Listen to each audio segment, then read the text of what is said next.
Joseph, যে একজন অবসরপ্রাপ্ত পুলিশ অফিসার, তার প্রাক্তন স্ত্রী হঠাৎ এক গাড়ি দুর্ঘটনায় মারা যায়। সবাই ভাবে এটা কেবল অ্যাক্সিডেন্ট, কিন্তু জোসেফের মন বলে এটা পরিকল্পিত খুন। তদন্তে নামতেই সামনে আসে ভয়ঙ্কর সত্য। শুধু স্ত্রীর মৃত্যুই নয়, বরং তার নিজের মেয়ের মৃত্যুর সাথেও জড়িয়ে আছে এই রহস্য। আর অপরাধীদের শাস্তি দিতে গিয়ে জোসেফ নেয় এমন এক সিদ্ধান্ত যা শোনা মাত্রই গা শিউরে উঠবে আপনার।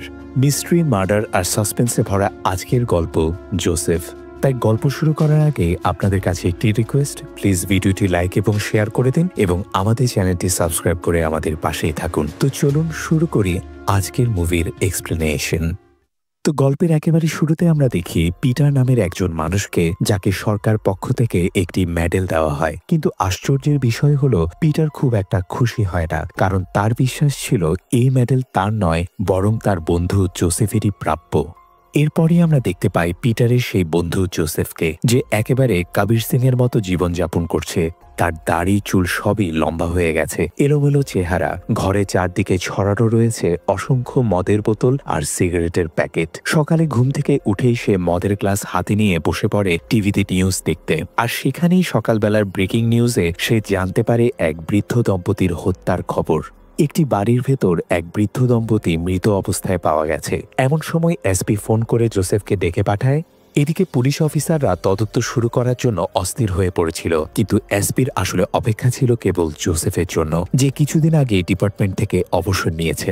বাড়ির চারপাশে তখন প্রচুর লোকজন আর মিডিয়ার ভিড়। তাই জোসেফ আসতেই এসপি তাকে বলে, দেখো অনেক দেরি হয়ে গেছে, যত তাড়াতাড়ি সম্ভব সব মিটিয়ে ফেলো। জোসেফ প্রথমেই পুরো বাড়িটাকে বাইরে থেকে খুঁটিয়ে খুঁটিয়ে দেখে। একটু পিছন দিক ঘুরতেই তার চোখ পড়ে দেয়ালে কিছু জুতা বা স্যান্ডেলের দাগ।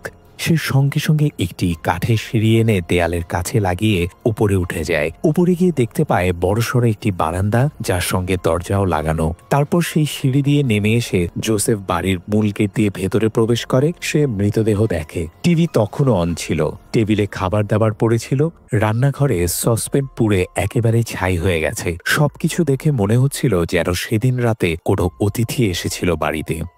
ভিকটিমের আত্মীয়দের জেরা করে জানা যায় মৃতদেহটি প্রথম আবিষ্কার করেছিল ভিকটিমের ভাতিজা। ভোরবেলা 5টার সময় সে দুধ পৌঁছে দিতে এসে মৃতদেহ দেখে পুলিশকে খবর দেয়। তখন জোসেফ তাকে জিজ্ঞাসা করে, গত রাত 8টা থেকে 10টার মধ্যে কেউ কোনো চিৎকার বা আওয়াজ শুনেছ?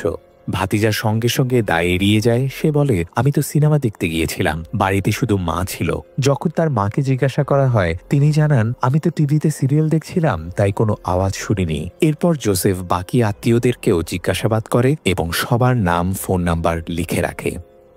তবে এরপরেই জোসেফের আবার মদ খাওয়ার ইচ্ছা জাগে। মৃতদেহ নিয়ে যাওয়ার জন্য যে লোকেরা এসেছিল তাদের দিয়ে সে মদের ব্যবস্থা করায়, কিন্তু তার কাছে গ্লাস ছিল না। তাই সে ভিকটিমের ভাতিজার কাছে সাহায্য চায়। ভাতিজা বলে, আমার বাড়ি একটু দূরে, আমি গিয়ে নিয়ে আসতে পারি। কিন্তু জোসেফ বলে, না, আমিও তোমার সঙ্গে যাব। তারা একসঙ্গে রওনা দেয়। আর পথে যেতে যেতে জোসেফ তাকে অনেক প্রশ্ন করতে থাকে। সেখান থেকেই জানা যায় ওই বৃদ্ধ দম্পতির একজন জামাই ছিল, যে নিয়মিতভাবে সম্পত্তিতে নিজের অংশ দাবি করত। কিন্তু বুড়ো বাবা সবসময় বলতো, আমি মারা যাওয়ার পরই পাবে।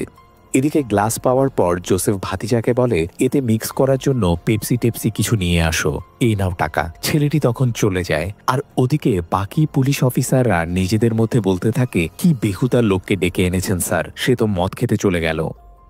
পরের দৃশ্যে আমরা দেখি সেই ছেলেটি নিজের বাড়িতে ফিরে এসেছে। জোসেফও তার সঙ্গে ভেতরে ঢোকে, আর সেখানেই বাকি পুলিশরাও উপস্থিত ছিল। জোসেফ হেসে বলে, স্যার, এই তো আপনার আসল অপরাধী, এখনই গ্রেফতার করুন। আসলে জোসেফ যে গ্লাসে মদ খেতে গিয়েছিল তাতে ভাতিজার ফিঙ্গারপ্রিন্ট পড়ে গিয়েছিল, আর সেই ফিঙ্গারপ্রিন্ট মিলে যাচ্ছিল সে বাল্বের সঙ্গে, যেটা ব্যালকনির নিচ থেকে খুলে রাখা হয়েছিল, যাতে চারপাশ অন্ধকার হয়ে যায় আর কেউ কিছু না দেখতে পায়।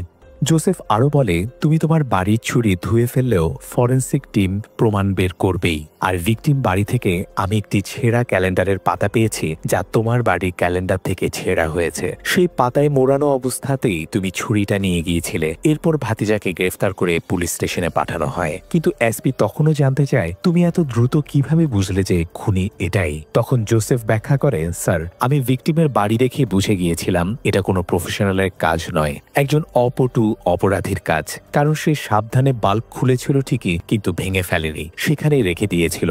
বারান্দায় ওঠার সময় তার সমস্যা হচ্ছিল, তাই ফুটপ্রিন্ট পড়ে গিয়েছিল। বারান্দার দরজার লক একটু ক্ষতিগ্রস্ত হলেও ভাঙা ছিল না। এতে বোঝা যাচ্ছিল সে দরজা ভাঙতে পারেনি। শেষে বাধ্য হয়ে সে মূল দরজার কাছে এসে কলিং বেল বাজায় এবং দরজা খোলাতে সক্ষম হয়। দরজার কাছে কোনো জোরপূর্বক ভাঙচুরের চিহ্ন পাওয়া যায়নি। এখান থেকে স্পষ্ট বোঝা যায় যে কাজটা কোনো অপরিচিত মানুষ করেনি, বরং বাড়ির চেনা পরিচিত কারো দ্বারাই হয়েছে। সেই কারণেই বৃদ্ধ দম্পতি তাকে নাস্তা সার্ভ করেছিল, এমনকি চা বানানোর জন্য চুলাতেও বসিয়েছিল। কিন্তু তার আগেই কাজ শেষ হয়ে যায়। এই কারণে বৃদ্ধ লোকটির মৃতদেহ সোফার পাশে পাওয়া যায়, আর মহিলাটির মৃতদেহ রান্নাঘরের কাছেই পড়ে থাকে। এদের পরিবারের সবাই মধ্যবয়সী মানুষ, শুধু এই ছেলেটি তরুণ এবং কাছাকাছি থাকে। তাছাড়া সে এতটাই ফিট যে সহজেই ব্যালকনিতে উঠতে নামতে পারে। বাকি সবাই তো মধ্যবয়সী, তাদের দ্বারা এটা সম্ভব নয়। আরেকটা বিষয় হলো, যতক্ষণ সে আমাদের সামনে ছিল সারাক্ষণ হাত গুটিয়ে রেখেছিল, যেন কিছু একটা লুকাতে চাইছে। গতকালের ব্যাপারে প্রশ্ন করলে সে বলেছিল রাতে সিনেমা দেখতে গিয়েছিল। কিন্তু প্রশ্ন হলো, যে রাত ভোর সিনেমা দেখে ফিরবে, সে কি ভোর 5টায় ঘুম থেকে উঠতে পারবে? আর যদি বিশ্বাস না হয়, তবে তার ফোনের লোকেশন চেক করে দেখুন, সে গত রাত কোথাও যায়নি। বন্ধুরা, এরপর পুলিশের লোকেরা বাকি তদন্ত হাতে নেয়, আর জোসেফ নিশ্চিন্তে বেরিয়ে যায় নিজের রিটায়ার্ড বন্ধুদের সঙ্গে এক ট্রিপে, যেখানে সারাদিন ধরে সে মদ খায় আর আড্ডা দিয়ে মজা করে। রাতে বাড়ি ফিরে তার মনে আবার জেগে ওঠে তার এক্স ওয়াইফের স্মৃতি। সে নিজের মেয়ের ঘরে ঢোকে, তখন মেয়েটি বলে ওঠে, বাবা, তোমার ঢোকার আগে নক করা উচিত ছিল, আমি এখন বড় হয়ে গেছি। তখন মেয়েটি কিছু লিখছিল। জোসেফ মজা করে জিজ্ঞাসা করে, কি লাভ লেটার লিখছিস নাকি? তাই প্রাইভেসি চাইছিস? মেয়েটি জবাব দেয়, তুমি যদি কোনোদিন লাভ লেটার লিখতে মাকে, তবে মা তোমাকে ছেড়ে যেত না। এই কথা শুনে জোসেফের খুব খারাপ লাগে। কিছু না বলে সে লিভিং রুমের সোফায় গিয়ে শুয়ে পড়ে। পরদিন সকালে তার ঘুম ভাঙে পরিচিত এক লোকের দরজায় কড়া নাড়ার শব্দে। সেই পরিচিত লোক এসে জানায় স্টেলার ভয়ঙ্কর অ্যাক্সিডেন্ট হয়েছে, সে সিটি হসপিটালে ভর্তি। জোসেফ তৎক্ষণাৎ তার বাইক চেপে হাসপাতালে যায়। সেখানে গিয়ে দেখে পিটার আগেই উপস্থিত। পিটার জানায় অপারেশনের পর স্টেলাকে আইসিইউতে শিফট করা হয়েছে। আইসিইউর কাচের ভেতর দিয়ে স্টেলাকে দেখে জোসেফের চোখে ভেসে ওঠে পুরনো দিনের এক ফ্ল্যাশব্যাক। যখন স্টেলার ডেলিভারি হচ্ছিল, সে খুব ভয় পাচ্ছিল। সে ডাক্তারকে অনুরোধ করেছিল, আমার হাবিকে ডেকে আনুন। তখন জোসেফও তার স্ত্রী স্টেলার সঙ্গে ছিল। সে স্টেলার হাত ধরে তাকে সাহস যোগাচ্ছিল। আর যখন স্টেলা কন্যা সন্তানের জন্ম দেয়, তখন জোসেফ ভালোবাসায় স্ত্রীর কপালে চুমু খায়। এরপর নিজের ছোট্ট কন্যাকে কোলে তুলে নিয়ে সে তার 2 পুলিশ বন্ধুদের দেখাতে রুমের বাইরে বেরিয়ে আসে। কিছুদিন পরে যখন স্টেলাকে হাসপাতাল থেকে ছাড়া হয়, তখন জোসেফ তাকে অনেক ভালোবাসা নিয়ে নিজের বাড়িতে ফিরিয়ে আনে। ঘরটা সে আগেই সুন্দরভাবে সাজিয়ে রেখেছিল। যদিও স্ত্রীকে দেখানোর জন্য একজন কেয়ারটেকার রেখেছিল, তবুও জোসেফ নিজেই বেশি যত্ন নিত, আর সেই কারণে স্টেলা দ্রুত সেরে উঠেছিল। এরপর দৃশ্য আসে বর্তমান সময়ে। আজও স্টেলা আইসিইউতে আছে, তবে এবার পরিস্থিতি অনেকটাই বদলে গেছে। নার্স এসে যখন জিজ্ঞাসা করে পেশেন্টের হাজবেন্ডকে, তখন জোসেফের বদলে পিটার ভেতরে ঢোকে। আর জোসেফ নিজের বন্ধুদের সঙ্গে বাড়ি ফিরে এসে মন খারাপ করে বসে থাকে। তার বন্ধুরা তখন জিজ্ঞাসা করে, তুমি যদি স্টেলাকে এতই ভালোবাসো, তবে আলাদা হলে কেন? এরপরই কাহিনী আবার ফ্ল্যাশব্যাকে চলে যায়। আমরা দেখি এক বিয়ের অনুষ্ঠান। সেখানে ভার্কে নামের একটি লোক তার পুরো পরিবার নিয়ে এসেছে নিজের ভাতিজির বিয়েতে। সবার মুখে তখন একটাই প্রশ্ন, তোমার মেয়ে লিসা তো অনেক বড় হয়ে গেছে, তার বিয়ে কবে দেবে? ভার্কে উত্তর দেয়, এই বছরই দিয়ে দেব, আমি তো ছেলে খুঁজছি। তখন লোকেরা বলে, শুধু খুঁজছি বললেই হবে না, যদি এভাবে ছেলেরা একের পর এক রিজেক্ট হতে থাকে, তবে মেয়ের বয়স বাড়তেই থাকবে। এই বিয়ের আসরেই উপস্থিত ছিল জোসেফ। লোকজনের সামনে জোসেফ আর লিসা এমন ভান করছিল যে তারা একে অপরকে চিনে না, কিন্তু একান্তে সুযোগ পেলেই তাদের রোম্যান্স শুরু হয়ে যাচ্ছিল। একসময় চার্চের ফাদার তাদের হাতে নাতে ধরে ফেলে। তখন জোসেফ বলে, আমরা একে অপরকে ভীষণ ভালোবাসি। ফাদার বলে, ভালোবাসো তো বিয়ে করো। লিসা তখন বলে, আপনি আমার বাবার সঙ্গে একটু কথা বলুন না, উনি আমার বিয়ের জন্য অন্য জায়গায় প্রস্তাব দেখছেন। ফাদার যখন ভার্কের সঙ্গে কথা বলে, তখন ভার্কে হো হো করে হেসে ওঠে এবং বলে, আমি আমার মেয়েকে ওই বেকার লোকটির সঙ্গে বিয়ে দেব? তার চেয়ে নদী নালায় মেয়েকে মেরে ফেলে দেব। ফাদার যখন বুঝতে পারে যে ভার্কে কখনোই রাজি হবে না, তখন সে কেবল এতটুকুই বলে, সন্তানের ভবিষ্যতের জন্য কি ভালো সেটা মা বাবার চেয়ে ভালো আর কেউ জানে না। এরপর ফাদার জোসেফকে জানিয়ে দেয় মেয়ের বাবা রাজি হবে না। আর যখন লিসা জোসেফের ম্লান মুখ দেখে, তখন চিন্তিত হয়ে জিজ্ঞাসা করে, কি হয়েছে? ফাদার কি বললেন? জোসেফ তখন সত্যটা লুকিয়ে ফেলে এবং তাকে আশ্বস্ত করে বলে, তুমি চিন্তা করো না, আমি তোমাকে বিয়ে করবই। এরপর পুরো বিয়ের অনুষ্ঠান জুড়ে জোসেফ আর লিসা লুকিয়ে লুকিয়ে রোম্যান্স চালিয়ে যায়, এমনকি তাদের মধ্যে শারীরিক সম্পর্কও গড়ে ওঠে। কিছুদিন পর জোসেফ পুলিশে চাকরি পেয়ে যায়, কিন্তু ট্রেনিং শেষ করে যখন সে ফিরে আসে তখন লিসার বিয়ে ইতিমধ্যেই অন্য কোথাও হয়ে গেছে। আর 2 বছর পরে জোসেফেরও অ্যারেঞ্জ ম্যারেজ হয়ে যায় স্টেলার সঙ্গে। তাদের দাম্পত্য জীবন ভালোই চলছিল, একটি মেয়েও হয় যার বয়স তখন প্রায় 5 বছরের। তারপর একদিন জোসেফকে একটি কেসের কারণে নিজের টিম নিয়ে যেতে হয় এক ভিকটিমের বাড়িতে। সেখানে পৌঁছে সে জানতে পারে প্রতিবেশীরা অভিযোগ করেছিল যে বাড়ি থেকে তীব্র দুর্গন্ধ বের হচ্ছে। লোকেরা বলেছিল এখানে একটি দম্পতি ভাড়া থাকত। মেয়েটি ছিল ভালো পরিবার থেকে আসা, কিন্তু ছেলেটি ছিল মদতি। মদের নেশায় সে নিজের সব সম্পদ হারিয়েছে এবং এখন বাধ্য হয়ে ভাড়ার ঘরে বাস করছিল। সে প্রায়ই তার স্ত্রীকে মারধর করত। বিরক্ত হয়ে স্ত্রী পুলিশের কাছে অভিযোগও করেছিল, কিন্তু ইলেকশন ডিউটির কারণে পুলিশ এই ধরনের গৃহহিংসার মামলায় মনোযোগ দিতে পারেনি। আর আজ সেই মহিলাকে মৃত অবস্থায় তার ঘর থেকে উদ্ধার করা হলো। জোসেফ সে লাশ দেখে, যা উল্টা হয়ে মেঝেতে পড়েছিল। মুখে কাপড় জড়ানো, আর প্রমাণ সংগ্রহের জন্য অনেক কষ্ট হচ্ছিল, কারণ লাশটা একেবারেই পচে গিয়েছিল।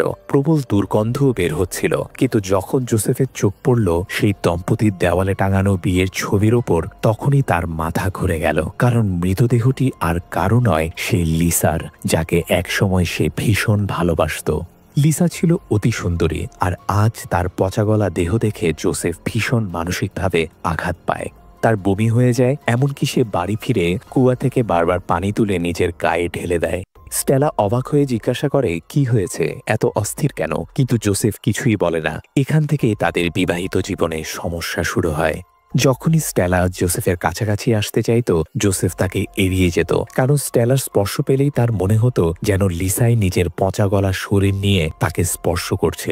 দীর্ঘ সময় ধরে এই অবস্থা চলতে থাকে। অবশেষে একদিন স্টেলার ধৈর্যের বাঁধ ভেঙে যায়। সে সরাসরি জিজ্ঞাসা করে, তোমার কি বাইরের কারো সঙ্গে কোনো সম্পর্ক আছে? থাকলে আমায় বলে দাও, আমি তোমার জীবন থেকে সরে যাব। তখন জোসেফ শুধু এতটুকুই বলে, আমাকে আমার মেয়েটাকে দিয়ে যেও।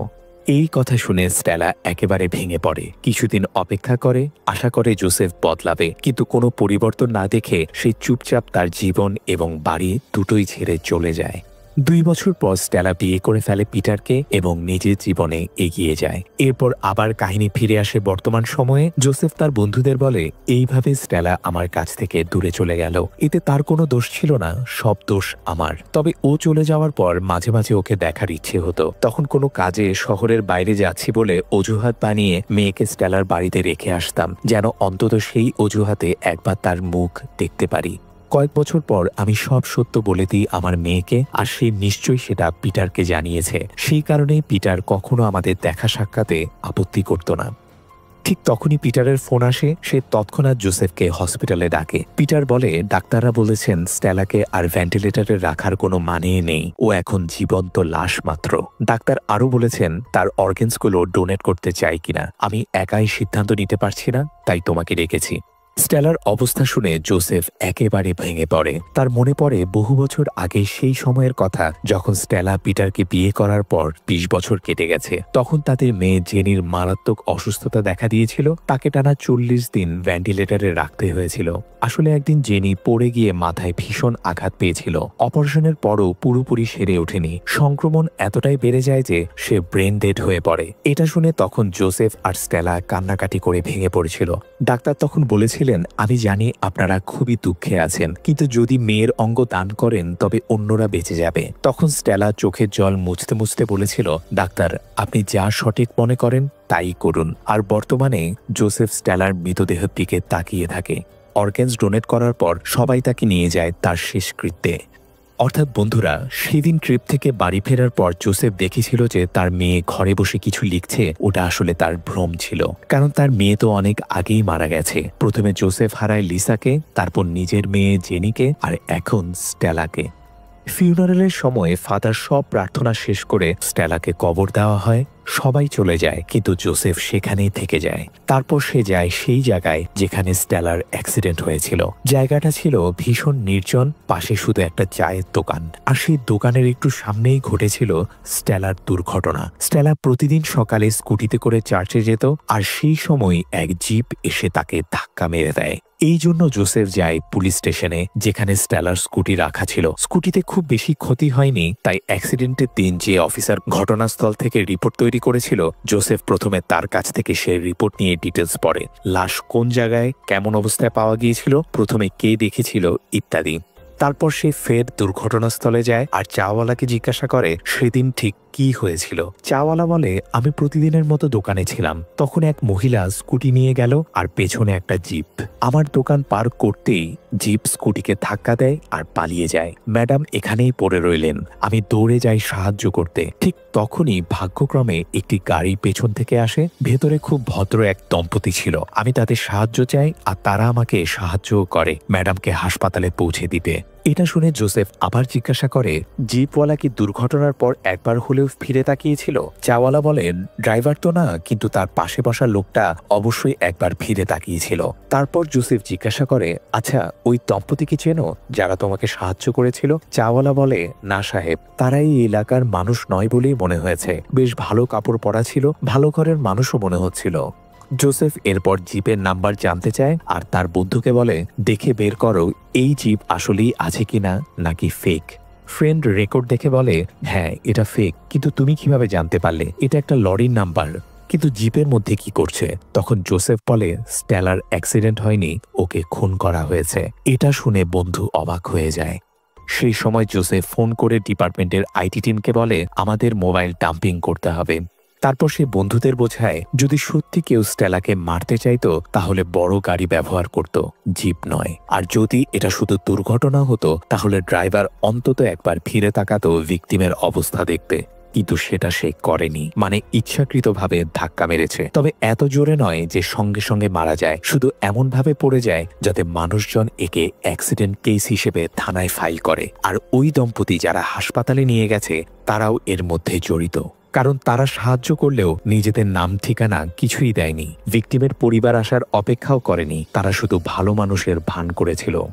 এরপর জোসেফ যায় পিটারের বাড়িতে। সেখানে সে স্টেলার রুম আর আলমারি চেক করে। স্টেলার পার্সে কিছু ওষুধ পায়। জোসেফ জিজ্ঞাসা করলে পিটার বলে, জেনির মৃত্যুর পর থেকেই স্টেলা খুব ডিপ্রেস থাকতো। একদিন তার ব্লাড প্রেশার অনেক লো হয়ে গিয়েছিল, তখন হাসপাতালে নিয়ে যেতে হয়, সেই জন্যই এগুলো ব্লাড প্রেশার কন্ট্রোলের ওষুধ। তারপর জোসেফ চাওয়ালাকে দিয়ে স্কেচ করায় ওই লোকটার, যে গাড়ি চালিয়ে স্টেলাকে হাসপাতালে নিয়ে গিয়েছিল, কিন্তু স্কেচ দেখে কেউই চিনতে পারে না। অবশেষে পুলিশের আইটি টিম অ্যাক্সিডেন্ট স্পটের মোবাইল ডাম্পিং করে, অর্থাৎ কোন কোন মোবাইল কোম্পানির নেটওয়ার্ক সেখানে আসে সেটা চেক করে। দেখা যায় সেখানে কেবল বিএসএনএল এর নেটওয়ার্ক পাওয়া যায়। অর্থাৎ বন্ধুরা, চাওয়ালা বলেছিল সেদিন সেই দম্পতি স্টেলাকে গাড়িতে তোলে আর তারপর কাউকে ফোন করে। তখন আইটি টিম এক্স্যাক্ট তারিখ আর সময় দিয়ে বিএসএনএল কোম্পানি থেকে ডাটা বের করে আনে। সেদিন কোন সিম কার্ড নম্বর থেকে কল করা হয়েছিল, সেই ফোন নম্বর কি ছিল এবং কোন কোন ফোনে সেটি ব্যবহার করা হয়েছিল। এরপর চাওয়ালাকে মোবাইলে অনেক গাড়ি ছবি আর মডেল দেখানো হয় এবং জিজ্ঞাসা করা হয় যে যেসব লোক স্টেলাকে হাসপাতালে নিয়ে গিয়েছিল তারা কোন গাড়ি ব্যবহার করেছিল। তখনই জানা যায় তারা ফোর্ড কোম্পানির গাড়ি ব্যবহার করেছিল। এখন বন্ধুরা, কোনো ক্রিমিনাল অ্যাক্টিভিটিতে তো আর কেউ নিজের ব্যক্তিগত গাড়ি ব্যবহার করবে না, ধরা পড়ার ভয় থাকবে। এই জন্য জোসেফ যায় ডাম্পিয়ার্ডে, যেখানে পুরনো বা ভ্যালিডিটি শেষ হওয়া গাড়িগুলো ফেলে দেওয়া হয়। সেখানে গিয়ে সে খুঁজতে থাকে এই মডেলের কোনো ফোর্ড গাড়ি কি ডাম্প হয়েছে কিনা। এরপর জোসেফ বের করে আনে সেই লিস্ট যাতে স্টেলার অর্গানস ডোনেট করা হয়েছে।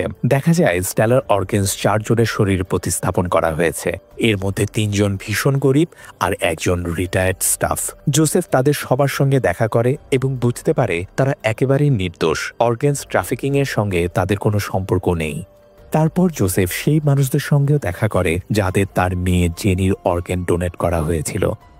এইসব ঝামেলার মাঝেই স্টেলার মৃত্যুর 40 দিন কেটে যায়। সেই দিন তার কবরের পাশে প্রার্থনার আয়োজন হয়, আর ঠিক সেদিনই মারা যায় রেনুকা নামে সেই মেয়েটি যে জেনির হার্ট পেয়েছিল।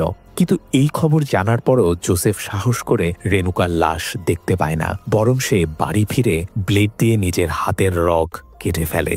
বন্ধুরা যখন বাড়িতে আসে তখন দেখে জোসেফ এত বড় পদক্ষেপ নিয়েছে। সঙ্গে সঙ্গে তারা তাকে সিটি হসপিটালে ভর্তি করে। তারপর চার্চের ফাদারকে খবর দেওয়া হয়। ফাদার জোসেফকে বোঝান, এভাবে কাজ করা মানে শয়তানের প্রলোভনে পড়া। তোমার উচিত প্রতিদিন চার্চে আসা, তবেই ঈশ্বর তোমাকে সঠিক পথ দেখাবেন। হাসপাতাল থেকে কয়েকদিনের মধ্যেই জোসেফ ছাড়া পায় এবং সত্যি প্রতিদিন সকালে সে স্কুটিতে করে চার্চে যেতে শুরু করে। কিছুদিন পর আইটি অফিসার জোসেফকে ফোন করে জানায়, স্যার, সেই মোবাইলে নতুন সিম কার্ড ঢোকানো হয়েছে এবং তাতে কলও এসেছে। এখন ফোনটা অফ আছে, তবে অন হলে আমি সঙ্গে সঙ্গে জানাবো। এদিকে ডাম্পিয়ার্ডে জোসেফ পেয়ে যায় সেই গাড়িটি যেটি দিয়ে স্টেলাকে হাসপাতালে নিয়ে যাওয়া হয়েছিল। সেখানে কেমিক্যাল ছিটকালে যেসব জায়গায় রক্ত ছিল তা নীলচে হয়ে ওঠে। তারপর জোসেফ বন্ধুদেরকে বলে, স্টেলার সাথে যা ঘটেছে ঠিক তেমন ঘটনা আবার ঘটতে চলেছে। আইটি অফিসার ইতিমধ্যে খুঁজে বের করেছে সেই মহিলার ডিটেলস যিনি স্টেলাকে গাড়িতে করে হাসপাতালে পৌঁছে দিয়েছিলেন। ফোনের IMEI নম্বর থেকে জানা যায় কয়েক মাস অন্তর সেই ফোনের নতুন সিম কার্ড ঢোকানো হয়, আর যখনই মহিলা সেই ফোন ব্যবহার করেন তার 48 ঘন্টার মধ্যে একটি দুর্ঘটনা ঘটে। আর তারা প্রতিবারই সেকেন্ড হ্যান্ড গাড়ি ব্যবহার করে ভিকটিমকে হাসপাতালে পৌঁছে দেয়। তারপর দ্রুতই গাড়িটা ডাম্পিয়ার্ডে পাঠিয়ে ধ্বংস করে ফেলে। স্টেলার কেসেও যে গাড়ি ব্যবহার করা হয়েছিল সেটি পুরনো মালিকের কাছ থেকে কেনা হয়েছিল। জোসেফ সেই মালিকের সঙ্গে কথা বলে জানতে পারে, আমি আমার গাড়ি বিক্রির জন্য খবরের কাগজে বিজ্ঞাপন দিয়েছিলাম। তখন এক ব্যক্তি যোগাযোগ করেছিল, তার ঠিকানা রিভারডেল অ্যাপার্টমেন্ট। জোসেফ তার এক বন্ধুকে পাঠায় সেখানে স্কেচ নিয়ে, যেটা চাওয়ালা করিয়েছিল। সেই অ্যাপার্টমেন্টের গার্ডের সঙ্গে জোসেফের বন্ধুর পরিচয় ছিল আগে থেকেই। গার্ড স্কেচ দেখে বলে, হ্যাঁ, এই লোক তো এখানেই থাকে এবং দুদিন আগে সে একটি পুরনো অ্যাম্বাসেডর গাড়ি কিনেছে।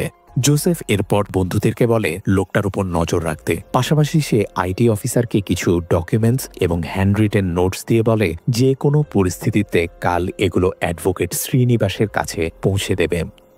তারপর রাতে জোসেফ কয়েকজন লোকের সাহায্যে সেই পুরনো অ্যাম্বাসেডর গাড়িতে হিডেন ক্যামেরা লাগিয়ে দেয়।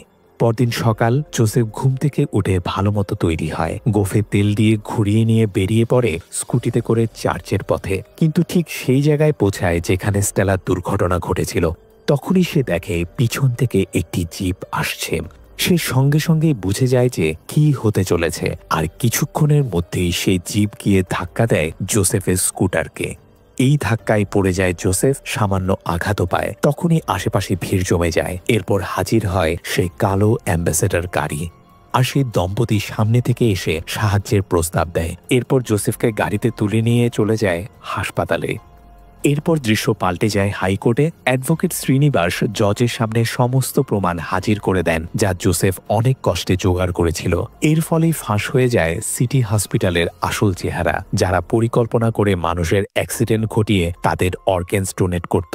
আসলে আইটি ছেলেটি জোসেফের নির্দেশে সিটি হসপিটালের ডেটা হ্যাক করেছিল। তাতে দেখা যায় প্রায় প্রতিটি রোড অ্যাক্সিডেন্ট কেসে রোগীদের মাথায় আঘাত দেখিয়ে তাদের ব্রেন ডেড ঘোষণা করা হয়। অথচ চাওয়ালার মতে স্টেলার মাথায় শুধু হালকা আঘাত লেগেছিল, সে পুরোপুরি অজ্ঞানও হয়নি। তাহলে তার ব্রেন ডেড হলো কিভাবে?